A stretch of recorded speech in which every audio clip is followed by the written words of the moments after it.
Hi, this is Mike Haber. Thank you for asking me, how can I avoid a trafficking minimum mandatory sentence?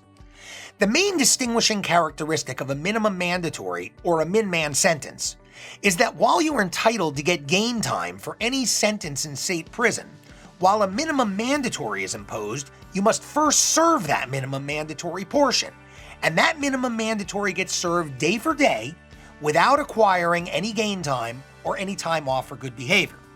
So how do you get around a min-man? Well, the best way is to secure a dismissal or an acquittal. But failing that, Florida Statute 921.0026 lists various permissible mitigating circumstances, any of which can result in a downward departure sentence and bypass minimum mandatories. In the specific context of trafficking cases, the most common way to avoid a min-man is by way of a plea agreement calling for substantial assistance or cooperation with the government.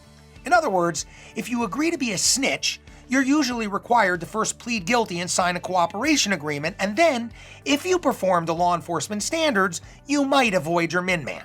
But if you don't perform, regardless of the why of it, well, you're probably entering a guilty plea for nothing. If you have no legal defense to the charges, and if you don't want to sell your soul to the government, then you need to explore the various mitigating factors in 9210026 with your lawyer.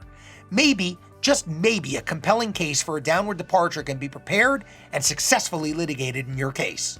I thank you for your question. I appreciate your having asked it, and I invite you to ask me more. Please remember, at Michael A. HaberPA, it's all about reasonable doubt.